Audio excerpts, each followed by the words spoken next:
When I was a kid, my mother did holidays up big.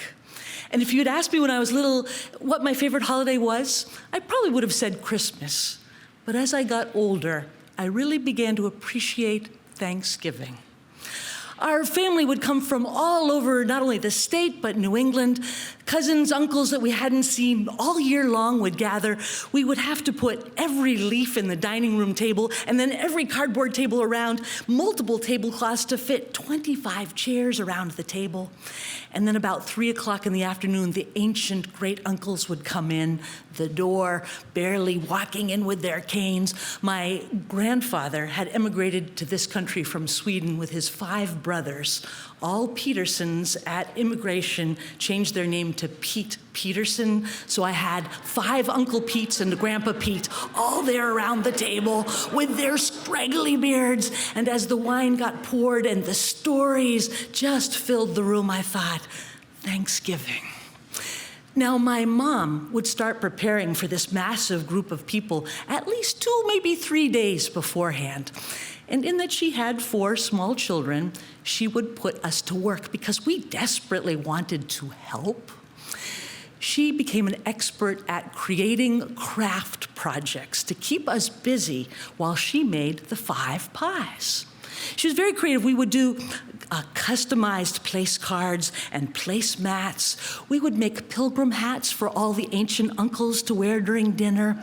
We had papier-mâché cornucopias. We had turkey salad, which was actually a half of a pear with sliced carrots to make the turkey's tail, a piece of celery for the long neck, and a pecan on top, and you could almost hear them gobble when they were there on the table.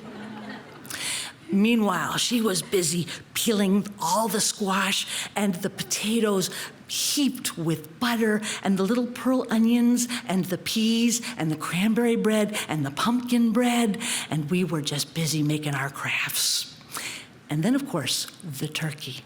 Now, she had thought that in order to have a very moist turkey, it needed to cook long and slow. So she would put it in the night before at 200 degrees, but it had to be basted every 2 hours, which meant she got up at midnight, 2, 4, and 6 before feeding 25 people in order to baste this turkey. Now, you would have thought that this would be the centerpiece of Thanksgiving, but I am here to tell you, no. The most important part of Thanksgiving, you probably know, it's the stuffing. Now, the stuffing needs to be made very carefully. It's not just breadcrumbs and turkey's juice. There's the sausage, but then the secret ingredients, apples, nuts, apricots, and the most secret ingredient of all, bourbon. Just the right amount of bourbon. Now, people loved my mother's stuffing so much that to make just that amount that fit inside the turkey would never have done it. So she, somewhere early in her marriage, went out and bought a really big, beautiful clay stuffing bowl. It only came out once a year at Thanksgiving, and as she pulled it out of the basement, it almost had that smell of Thanksgiving just to get us salivating before things happened. I loved this bowl so much that when she went around and asked each of the kids as she was older what we wanted from the family, all I wanted was the stuffing bowl. But what I didn't realize is that if you got the stuffing bowl, you also got Thanksgiving. So there I was several years later with 4 little children of my own, and I realized how brilliant my mother was to have crafts, because all that help makes a very long day. We did the placemats, the place cards, and then I got the brilliant idea, tie-dyed t-shirts. I bought each of my 4 kids 5 white t-shirts, 1,000 rubber bands, so they each had 250 that they had to wrap around 5 t-shirts.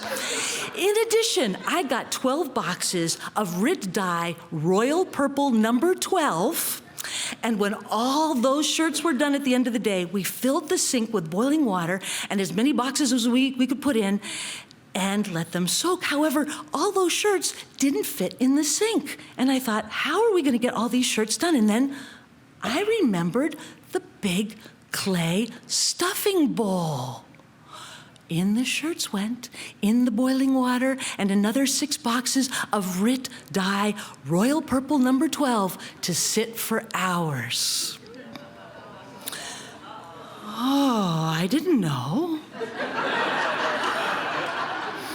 When all was said and done and put away, I stayed up late that night and made the stuffing and put it in the fridge. And in the morning, I had 4 children with purple hands in their purple shirts and purple stuffing. Have you ever seen a purple apricot? It is not pretty. But I had to serve it because if you don't have stuffing, it's not Thanksgiving. But then, of course, I'm afraid I'm gonna kill them. So, have you ever noticed on Thanksgiving Day, at the top of the newspaper, there's a poison control hotline? Did you ever wonder what that's for? I always did. But thank God it's there. I called poison control. And when they stopped laughing at me, they had to do some research because they let me know they had never been asked this question before. They let me know, you won't kill anybody. It might not taste great. I can handle that. I've got bourbon. But go ahead and serve it. So what we realized was that in order to pass this off, what we needed, in fact, was a really good story. So we sat down and we thought about it, and of course, it all made sense. Traditional Thanksgiving, Pilgrims, Native Americans, grapes. Lots and lots of grapes added to the stuffing to give it that purple tint and hue. This was the most traditional Thanksgiving, in fact, we've ever had. And so, as the great uncles and aunts and cousins came in the door that Thanksgiving, there were my 4 beautiful children with their purple hands, in their purple tie-dye t-shirts with one for every guest. And as we served our purple stuffing, we were sure nobody had a clue. Except that next year when my great aunt said, "Are you gonna serve that purple stuffing again?" And then I thought, well, you never know. Come and find out, because at the holidays, there's always a surprise.